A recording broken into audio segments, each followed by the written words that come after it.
All right, I'm back with question number two. I think it's about what does it say? Numbers 31 verses 17 through 18, right?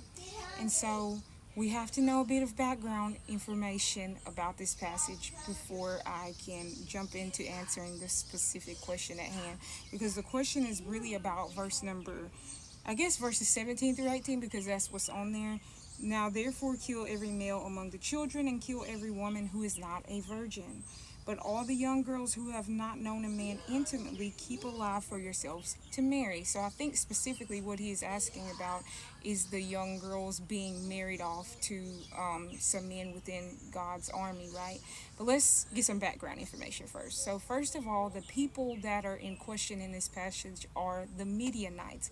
And the Midianites were not these kind, loving people who were just looking to live peaceably, and God's people came and just attacked them and took what they had.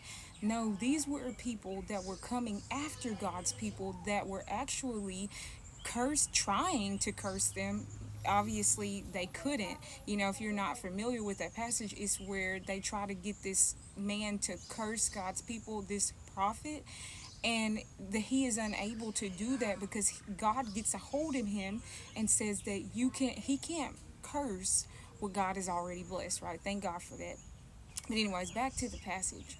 These were people who were coming against God's people that were actively trying to engage in war with them. And so God calls his people to go and handle that, because I want you to think about today, if somebody came over here to the United States and they wanted to engage in war with us, we would not sit there and say, well, we should just love them and not fight and allow them kill us all off. No, we would not. We would fight back, right? And this is exactly what is happening in this passage. They are simply responding to the attacks that are already against them. In fact, many of the people were causing God's people to go off and follow their gods. And the women were using sex as a weapon to get God's men to get off track and follow their gods, therefore going against everything God commands for his people, right? And so this is where the women get brought into it. But first, let's talk about the young men that he tells them to kill every male child. I know this is not pleasant to the ears, and our human minds will never be able to comprehend or understand why God does everything that he does. But when you know him and you have relationship with him and you understand that regardless of your feelings, what he does is good, and our understanding of what is good and what is evil is severely flawed, then we can trust that he knows what is best in what he does. Again, that doesn't negate the fact that it doesn't feel good sometimes to trust in some of these things or try to understand, but it's okay to wrestle with them. Just make sure you are wrestling with these passages with God so that he can reveal the truth to you. So, back again, understanding background information, back in those days, whenever a family went through something, if the child grew up, it was their duty to avenge the family on behalf of what happened to the individual that was in their family while they were alive, right? They were to then take up the cause and handle it.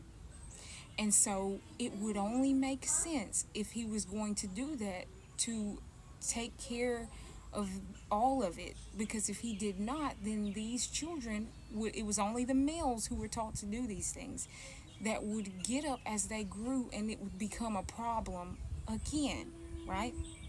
And so that handles the portion of the male children. But now when it comes to the women, remember again, they were using sex as a weapon for God's people to get them off track and to draw them to their other gods and things like that.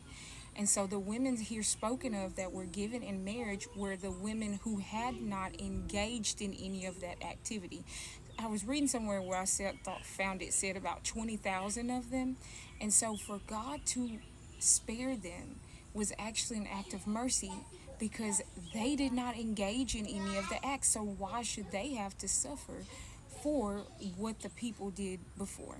And so in keeping them, and the fact that they were women, back then women didn't have any rights. They were treated poorly.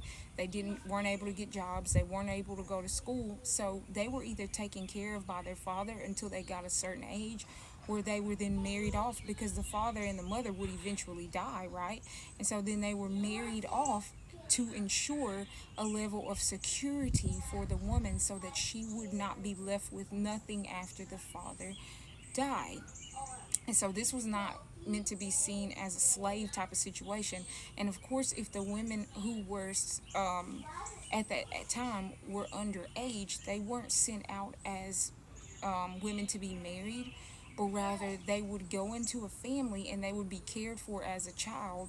And then as they grew older, they could, then marry somebody in the family that was of their age, or they could be married off to a man outside of the family, whatever the case may be.